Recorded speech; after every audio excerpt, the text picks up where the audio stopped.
Okay, so I am in the entrance to the Super Potato. It's a multi-story building, so you have to take a lot of stairs or elevators to get to a lot of it. And I'm gonna try to keep my voice down a little bit so I'm not just loudly yelling about all the Super Potato stuff. But I think the first two floors are just stairs to punish you. But if you get to the third floor, you get all of this stuff. So this is Super Potato. As you can see, there are a lot of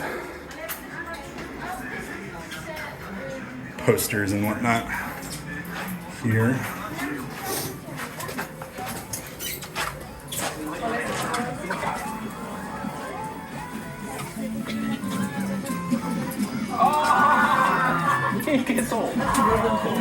So yes, this is Super Potato. They have all sorts of different retro games. These are Famicom games. If you don't know what the Famicom is, the Japanese version of the NES that we got here, the old 80s Nintendo. This is their equivalent, and I much prefer the cartridges, actually. I just like how colorful and unique they are. If you've ever seen an NES cartridge, they're just kind of gray and big. They look like weird tapes. But yeah, as you can see at some of these prices, if you don't know, that's about, I'd say like $22, maybe $23. That's a lot. Probably not worth it, I would say, for Kirby's Adventure, or really a lot of these games. Like, for example, Mario 3, probably one of the most famous games, is about $26 as well. So yeah, you're not gonna get the best deals here. It's just definitely easy to find games that you're looking for here. So if you're trying to fill out a collection in particular, this is the place to do it.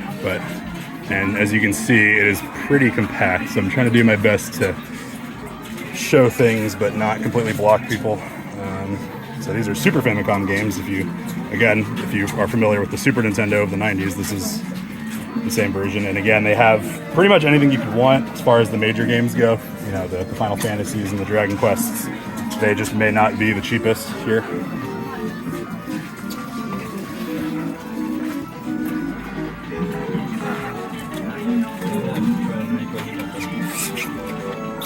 Some more Famicom games.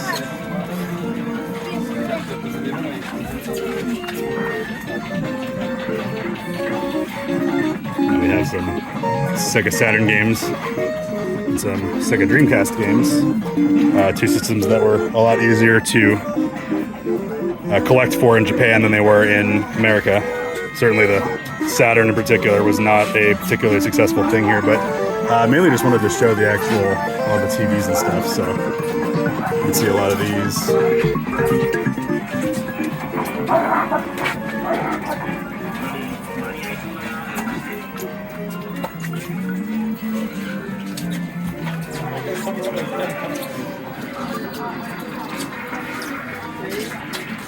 It's kind of a maze. I'm trying to show as many of the aisles as I can, but again, I don't want to completely block people and loudly narrate. But we got some loose Game Boy games.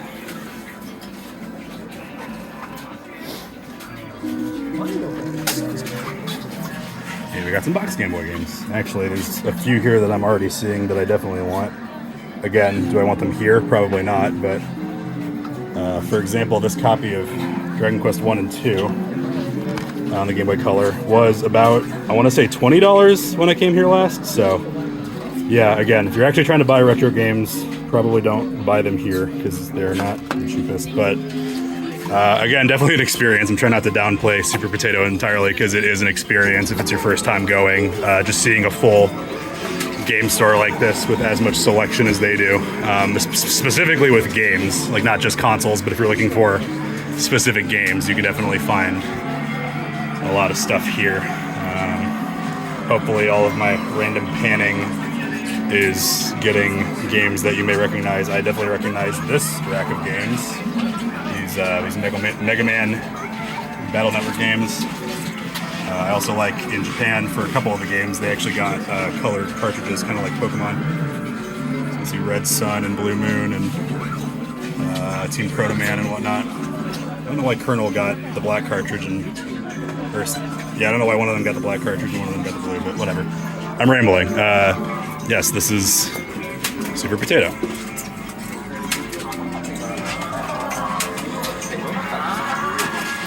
Let's see if I can show any more.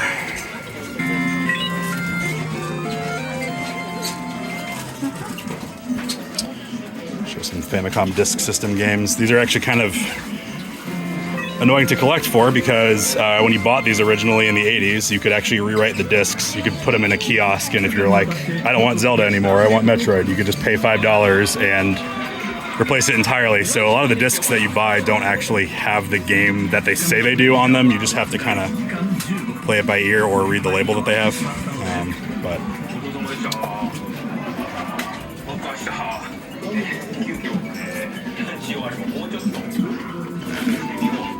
But yeah, so actually I think I'll make my way to the next level because, spoiler alert, excuse me.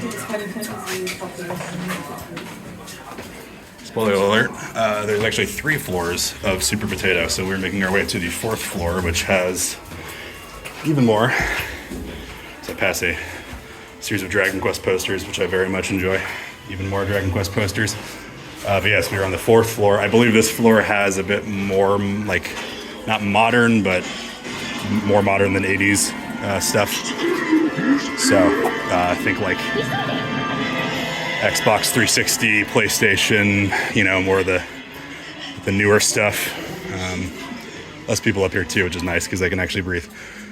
But yeah, here's some more things. Is this like a DVD or a book? What is this?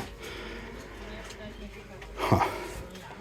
Like a novelization of a 80s RPG.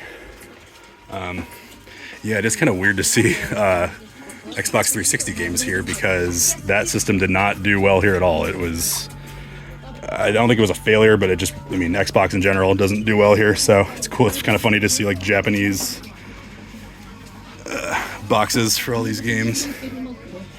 There actually are a few 360 and original Xbox games that are Japan only, so they're actually kind of collector's items here to find if you can.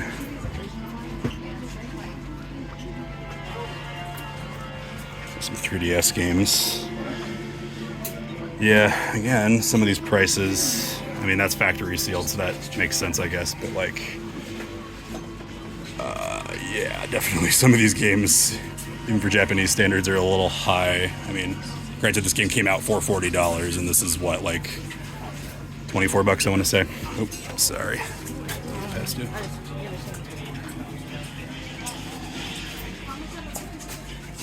Oh, back in this aisle. Sorry, I'm kind of wandering around here.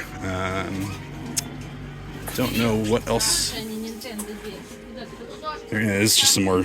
Yeah, okay, we're definitely in the forgotten back area of Super Potato. Here's all the systems that didn't do so well, like the